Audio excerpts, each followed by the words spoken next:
Ça va, il est bien coiffé et tout. Plaisanterie ou quoi, ça, cette affaire? C'est une série à épisodes. Bonjour, bienvenue sur ma chaîne YouTube PP World, une petite news qui fait suite à une autre news.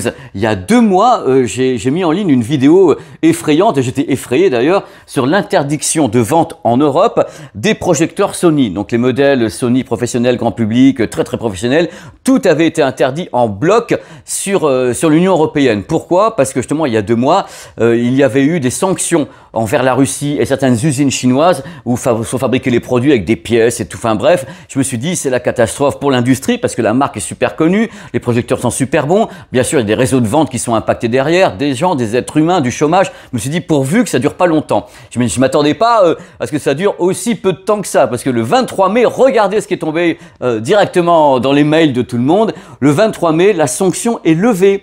Donc le 23 mai, enfin, Sony peut annoncer que les projecteurs sont de retour dans le marché européen. Il faut savoir qu'il n'y avait que l'Europe qui était impactée, et absolument pas l'Asie, États-Unis, Amérique du Sud, n'importe quoi. Il n'y avait que l'Europe qui était impactée par justement cette sanction de l'Union européenne. Maintenant, les produits reviennent. Vous avez à l'écran les produits qui sont concernés, bref, toute la gamme. Vous avez une gamme qui est professionnelle grand public et une gamme également professionnelle uniquement, qui va pouvoir être réintroduite en Europe. Voilà. Et du coup, je me suis dit, mais qu'est-ce que c'est bien? Qu'est-ce que c'est bien sur ma chaîne? Parce que figurez-vous, quand je suis parti tourner la vidéo des gammes 2025 à Tokyo, dont vous avez la miniature qui est en grand, petit, moyen dans les coins, j'ai tourné, mais j'avais pas le droit de diffuser la vidéo étant donné qu'il y avait la sanction de l'Union européenne. Il y a attention, c'est bloqué et tout. Et j'étais là en larmes et tout, et voilà. Et du coup, je suis super heureux de vous présenter enfin le nouveau vidéoprojecteur Sony qui s'appelle le Bravia Projector 7, qu'on va appeler Bravia 7, qui est donc le nouveau venu dans la gamme. Il faut savoir que vous voyez à l'écran actuellement,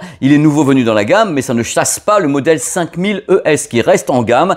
Donc en début de gamme, il vient se placer donc juste après le 5000 ES et avant les produits qui coûtent une blinde que franchement c'est oh là là, c'est pas possible. Donc enfin, je vais pouvoir vous donner les caractéristiques techniques du projecteur Bravia 7. Attention, avant que je continue, sur la chaîne, vous avez une vidéo qui explique le marché de la projection, dans laquelle j'explique également que si les produits Sony sont onéreux, ça coûte cher.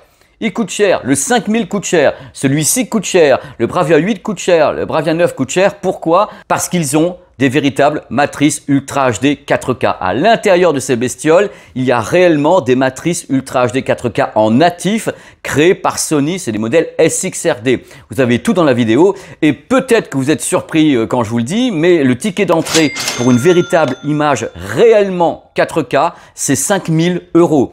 Tous les produits qui ne sont pas donc comme le 5000 ES ou comme celui-ci sont des produits que vous avez certainement ou sur lesquels vous lorgnez et que vous aimez, mais non pas de véritable matrice 4K. Ça commence avec le 5000 et le Bravia 7. Donc c'est pour vous dire à quel point c'est compliqué en projection d'avoir une projection avec des véritables matrices 4K. Ça coûte une fortune. Le reste, c'est ce qu'on appelle de l'émulation, la wobulation. Ça fonctionne très bien. Mais là, c'est réellement la définition native des bestioles qui sont là. Alors, ce projecteur Bravia 7, c'est un projecteur Ultra HD 4K, SXRD, donc LCD réflectif, animé par 3 lasers. Ça fait maintenant plusieurs années que Sony n'a plus de lampe mercure. Ils ont abandonné ça, ce qui est très bien. Maintenant, ce sont 3 lasers RVB. Et la première différence entre le modèle Bravia 7, donc projecteur Bravia 7, et le modèle 5000, c'est qu'il est plus lumineux. En effet, le projecteur 5000, qui se vend bien, c'est vraiment l'entrée de gamme. Voilà, je dis ça, il vaut 5000 €. L'entrée de gamme de Sony, le 5000 délivre une puissance lumineuse de 2000 lumens. Là, ils ont poussé le curseur un peu plus loin puisque celui-ci, donc le 7, va jusqu'à 2200 lumens. Vous savez qu'en projection, c'est important la puissance lumineuse. Alors attention concernant les lasers. J'ai beaucoup de questions sur les lasers. Oui, alors ça dure combien de temps et tout. Alors normalement, les lasers ont une durée de vie moyenne de 20 000 heures. C'est beaucoup. Si vous comptez, imaginez 3 heures par jour, 20 000 heures, faites le calcul, c'est beaucoup. Et l'avantage des lasers, le premier avantage des lasers, c'est que pendant toute la durée de vie des lasers, vous avez exactement la même puissance lumineuse et la même colorimétrie. Ça ne bouge pas. Tandis qu'avec les lampes mercure, on avait une image qui au fur et à mesure du vieillissement de la lampe devenait plus jaune, c'était moins lumineux. Donc là, ça claquera d'un coup, mais vous n'aurez pas une image qui va commencer à dépérir et tout. 20 000 heures, hein. C'est la moyenne, ça peut monter jusqu'à 25 000 par grand vent, on sait jamais. Alors truc important, on est chez Sony, donc le traitement vidéo derrière la matrice et les faisceaux laser, c'est le traitement vidéo qui s'appelle XR. Alors XR, c'est présent sur les téléviseurs, c'est un processeur cognitif qui est censé travailler comme travaille votre cerveau humain, c'est-à-dire qu'il dit alors comment est-ce qu'on regarde et tout. voilà, lui, il est là pour régler ça. Tout le process XR qu'on trouve également sur les téléviseurs a été adapté pour les projecteurs, donc c'est XR for Projection, avec l'accent, la honte, mais je m'en fous, hein, c'est merveilleux. Il faut savoir que le produit HDR10 et HLG, il n'y a pas de Dolby Vision, il n'y a pas de HDR10+ sur ce type de produit, hein. C'est le HDR10, mais version boostée, on a quand même à faire une grosse bestiole, hein. Alors, à bord, il y a à bord, on a un Dynamic Tone Mapping évolué. Le Dynamic Tone Mapping permet d'éviter en HDR d'avoir un éblouissement, d'avoir en effet des détails ou des couleurs qui sont perdues dans la luminosité. C'est-à-dire qu'il y a des crêtes de lumière en HDR et quelquefois avec certains modèles, on se retrouve avec des détails qui sont enfouis dans la lumière et tout. Bon là, on règle le Dynamic... Pourquoi je fais ça à chaque fois? On règle le Dynamic Tone Mapping pour éviter l'éblouissement, la surexposition, bref que l'image crame. Donc c'est à bord de ce produit. Également le Deep Black. C'est un système Sony pour avoir un contraste supérieur, même si le SXRD, donc les matrices XRD travaillent bien avec le contraste. On a le Triluminos. Alors Triluminos, c'est le nom de guerre de Sony pour la colorimétrie. Avec une correction de colorimétrie, on a 95% du DCI-P3. Bref, ça bosse. C'est Sony, c'est toujours à la limite du secteur professionnel, puisque ces produits sont dans le secteur pro, mais vendus également en grand public. Les gamers seront contents d'apprendre que contrairement au modèle 5000, le Bravia Projector 7 est un produit compatible gaming en 4K, 120 images par seconde. Donc c'est pas rien quand même. En 4K 120 images par seconde, vous avez une latence de 12 millisecondes. Si vous jouez en 4K 60 images par seconde, vous avez une latence de 21 millisecondes. C'est génial de pouvoir penser qu'on peut faire du gaming sur une bestiole pareille, quoi. Ça, c'est un truc qui change la donne. Avant, les produits n'étaient pas vraiment pensés pour le gaming. Et pourtant, c'est Sony, hein, je veux rien dire. Et la PlayStation, c'est chez qui? Oh là là! Mais j'ai raison en plus. Grâce au cerveau XR, donc le cerveau cognitif de traitement vidéo, il y a bien sûr un upscale qui est intégré, donc une mise à l'échelle. Voilà, je m'en étouffe. Une mise à l'échelle des sources qui ne seraient pas 4K, qui sont amenés en 4K avec des calculs savants, justement cognitifs, comment notre œil voit l'image. Voilà, tout est basé là-dessus. Autour de tout ça, vous avez un vrai mode cinéma, 24 images par seconde. Il y a un mode IMAX, il y a ce qu'on appelle le 4K Motion Flow pour éviter les saccades et autres qui est intégré sur le produit. L'installation. Alors l'installation, c'est peut-être la bête noire de l'affaire. Parce que le produit, je vais vous redire les choses qui vont vous faire hurler, le produit n'est pas cher. Le mec, j'ai même pas honte de le dire.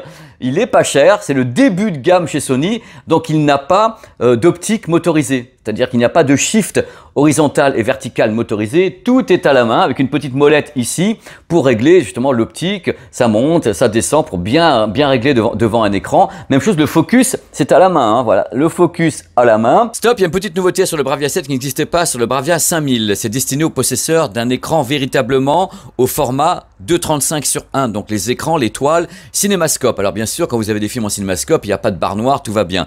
Par contre, le 16:9 demande une adaptation. En général, adaptation avec les lentilles motorisées. Mais le Bravia 7 n'a pas de lentilles motorisées. On ne bouge pas l'optique de façon motorisée. Quand il est au plafond, bonjour l'ambiance.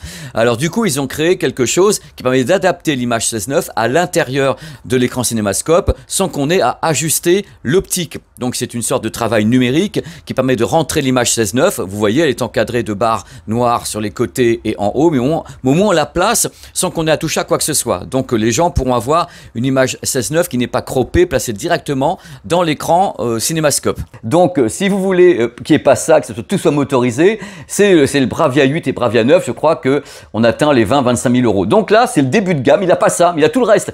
C'est-à-dire que Sony a misé sur le Bravia 7 comme pour le 5000, on met tout là-dedans, et puis ce qui coûte cher également, c'est la motorisation, on la met pas, comme ça on garde un tarif acceptable, même s'il ne l'est pas, c'est le début de gamme, c'est acceptable, je m'embourbe. En effet, c'est le moins cher, le 5000 et celui-ci, ce sont les moins chers. Pour résumer ce produit qui se pointe en Europe et qui aurait dû se pointer justement au mois de mars, c'est que, à mon avis, c'est un 5000 ES qui a été dopé. Il faut savoir que le 5000 ES est un excellent projecteur.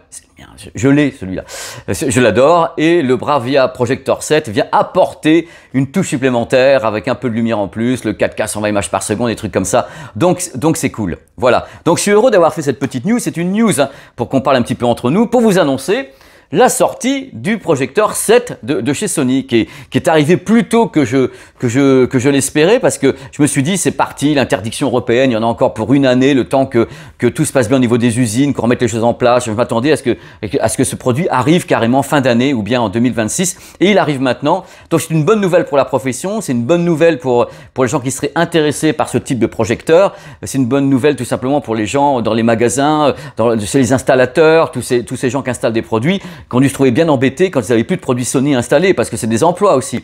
Donc je suis content pour la profession et je suis heureux si vous pouvez vous le payer. Surtout parce que je sais que c'est cher, mais c'est des produits tellement performants. Moi, je les aime tellement, ces produits. Donc c'est une news que j'ai adoré faire parce que c'est des bonnes nouvelles. Contrairement à la news du mois de mars où tout le monde était là, mais qu'est-ce qui se passe avec l'Union européenne?